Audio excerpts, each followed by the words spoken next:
Don't ever forget that God 50-50'd his way to earth down an unwed teenage girl's vagina. He manualed out into the backwoods of the Roman Empire. He did it on purpose. For a time, he had to have his butt wiped. He had an umbilical cord, and someone cut it. Mary might have pooped during the whole thing. Many women do. Don't wipe away the blood and amniotic fluid when you remember him. Burn your Lysol wipes as incense. Anachronistic hygiene is a sin. God incarnated himself to work a day job with his dad without AC and sandals. He came at a bad time. Pre-MySpace, flyers at the mall, DIY touring, and word of mouth, the only ways to spread the good news.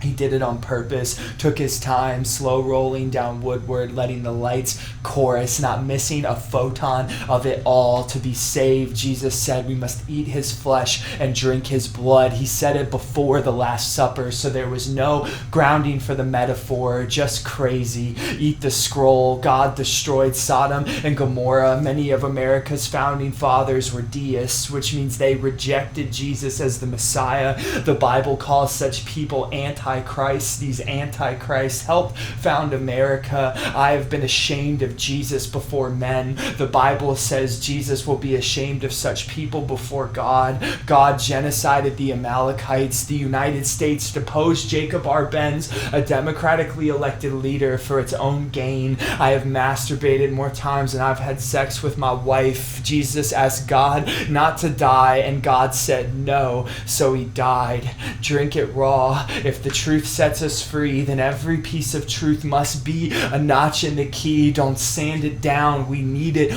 all. God's strength is made complete in our weakness. Jesus called a woman a dog and then healed her daughter. Jesus befriended his betrayer, knowing what he'd do. Jesus made a way for pedophiles to go to heaven. Heaven is not a meritocracy. He chooses whom he chooses. Jesus said he only has whom the Father gives him. If I'm honest, I don't always like the team. Don't look away. Knowing Nagasaki and the blasphemies of my inner thoughts, and the Denver Spider-Man and the Khmer Rouge fraternity hazing in the Congo Free State, God killed his son himself to buy back all the dirt he'd put his breath in. He did it on purpose. The pen didn't slip. He didn't stutter. Let him shape you. Sometimes love is unrequited and looks like wrestling and blood sweating and scars and a hole in the side that you keep. Sometimes holiness looks like a limp. Existence cascades before me, and endless branches of flickering TV screens, a wall of static snow, free will, and the Spanish and Portuguese conquest of Latin America, my mother's fear and child pornography, the dads who leave and the dads who don't, but who can't straighten their crippled spirits back out once they've been mangled by failure and circumstance, my friends who are still trying to straighten their own backs out from the passed down pressure, EDM in mint green and Belial at sunset and Kava in the small